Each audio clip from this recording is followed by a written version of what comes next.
बंदी छोड़ सतगुरु रामपाल जी महाराज जी की जय हो।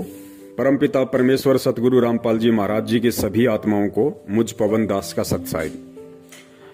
एक पोस्टर ग्रुपों में दास ने देखा है और पोस्ट भेजने वाले का नाम है शमशेर सिंह, जींद हरियाणा से बताता है अपने आप को। पोस्टर में इसने बड़ा दुखी होकर लिखा है कि संत रामपाल जी महाराज जी के जितने भी भगत हैं उनको सूचित किया जाता है, यदि उनमें दम है तो मेरे इस पोस्टर का जवाब दें, मेरी बात का जवाब दें।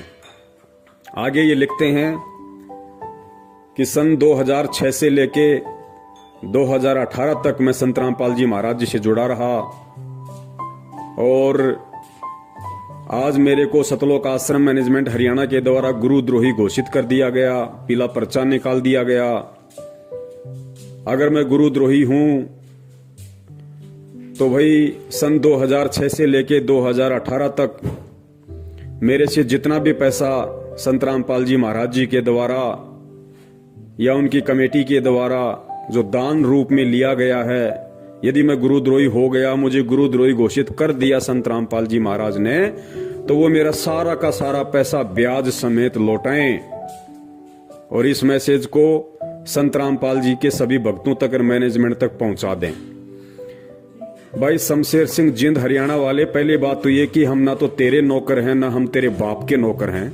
जो तू कुछ भी पोस्टर के माध्यम से लिख देगा और हम तेरा संदेशवाहक बन के हम तेरा संदेशा पहुंचाते रहेंगे। दूसरी बात, आपने जिक्र किया कि सन 2006 से लेके 2018 तक मैंने जितना भी पैसा दिया मुझे ब्याज समेत लौटाओ। देखिए 2014 के बाद, क्योंकि सन 2014 में परमपिता परमेश्वर सतगुरु रामपाल जी महाराज जी हिसार जेल चले गए थे, तो 2014 के बाद आपने जितना भी पैसा दिया है, जिसको भी दिया है, वो आपने अपनी मूर्खता में दिया है, अपनी नादानी में दिया है। जब हम बता रहे थे कि ये काल के एजेंट हैं, ये संगत को ठग रहे हैं, तो भाई क्यों तूने अपने उन रिश्तेदारों की झोली पैसों से भरी? तेरी आंखें फूटे पड़ी थी क्या भैया?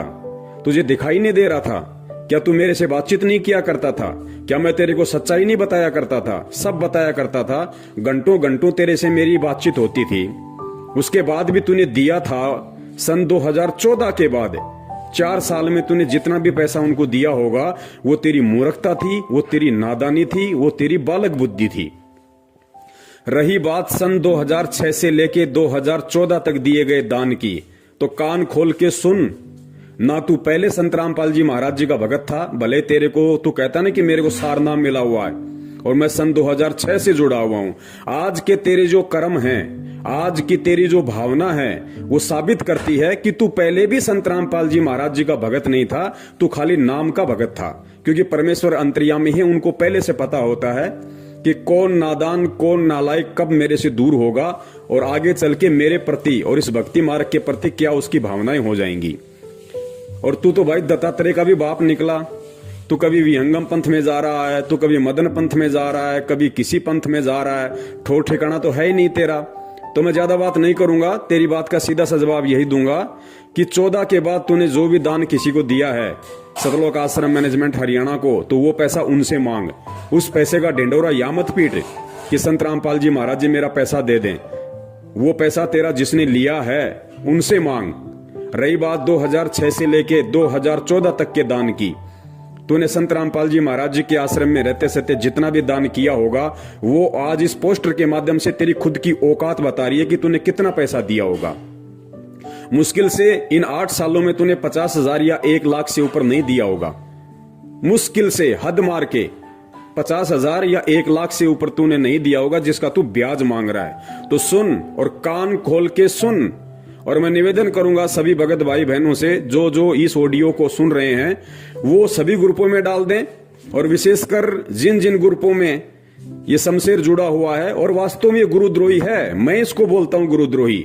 ये वास्तव में गुरुद्रोही है जो अपने गुरु की निंदा करता है, चुगली करता है, अपने गुरु के विषय में उल्टे सीधे शब्दों का प्रयोग करता है। वो व्यक्ति 100% गुरुद्रोही है, इसमें कोई संशय नहीं है। तो सुन शमशेर सिंह गुरुद्रोही, तेरी इस बात का जवाब ये पवन दास देगा। तू सन 2006 से लेके 2014 तक का जो हिसाब मांग रहा है ना, तो सुन कान खोल के। सन 2006 से लेके 2014 तक तू कितनी बार आश्रम में गया होगा? हरियाणा का रहने वाला है, जींद का, बरवाला में आश्रम था, उससे पहले करोथा में आश्रम था, दौलतपुरा में आश्रम था। तू हर सप्ताह गया होगा। हर सप्ताह नहीं गया होगा तो महीने में 2 बार तो जरूर गया होगा। और महीने में 2 बार जब तू वहां गया था और जो तू वहां पे खाया है, तू वहां पे पिया है, तूने वहां पे देसी घी के हलवे खाए हैं, तूने वहां पे शुद्ध दूध की खीर खाई है, तूने वहां पे जो राशन खाया है, तूने जो साबुन का प्रयोग किया, तेल का प्रयोग किया, तूने सर्दियों में रजाई गद्दों का प्रयोग किया है, वो क्या तेरे बाप का पैसा था? अगर हिसाब लगाया जाए पूरा उन 8 सालों का जो तूने मुफ्त में, फ्री में, तूने जो हराम के टूक सतलोक आश्रम बरवाला, जींद, करोथा या दौलतपुरा में तोड़े हैं इन 8 सालों में, अगर उन 8 सालों का तेरे से अगर हिसाब मांग लिया जाए और ये कहा जाए कि उन 8 साल में तूने जो फ्री में, मुफ्त में जो हराम के टूक वहां पे एक भगत बन के तोड़े हैं संत रामपाल जी महाराज जी के, अगर उसका तेरे से ब्याज समेत पैसा मांग लिया जाए जो तू मांग रहा है, तो तेरे पुरखों की जमीन बिक जाएगी। तू वो हिसाब नहीं कर पाएगा। तो ये बालक बुद्धि बंद कर, ये मूर्खता दिखाना बंद कर और अपनी जबान को लगाम दे। और आइंदा इस तरह की बकवाद परम पूज्य सतगुरु रामपाल जी महाराज जी के विषय में ग्रुपों में न डालना। मैनेजमेंट से तेरा क्या रिश्ता है, तेरा क्या नाता है, इससे हमें कोई लेना देना नहीं है। और अगर मांगता है मैनेजमेंट से भी, अगर तू हिसाब किताब मांगता है तो संगत में क्यों चिल्ला रहा भाई? हरियाणा का स्टेट कोऑर्डिनेटर अमन गोदारा और उसका जो सगा भांजा है वो तेरा सगा जवाई है।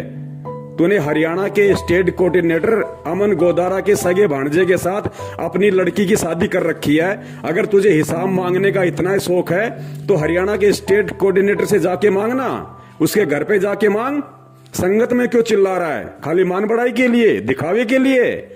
तो सन 2006 से 2014 तक के जो तू हिसाब की बात कर रहा है ना, अगर तेरे से वो हराम के टूकों का हिसाब मांग लिया जाए जो तूने सतलोक आश्रम बरवाड़ा में भोगा था, तो तेरे पुरखों की जमीन बिक जाएगी। तू पैसा नहीं उतार पाएगा। कम से कम शकल अच्छी नहीं है तो बात तो अच्छी कर लिया कर संगत में। सत साहिब, जय हो बंदी छोड़ की। बंदी छोड़ सतगुरु रामपाल जी महाराज की जय हो।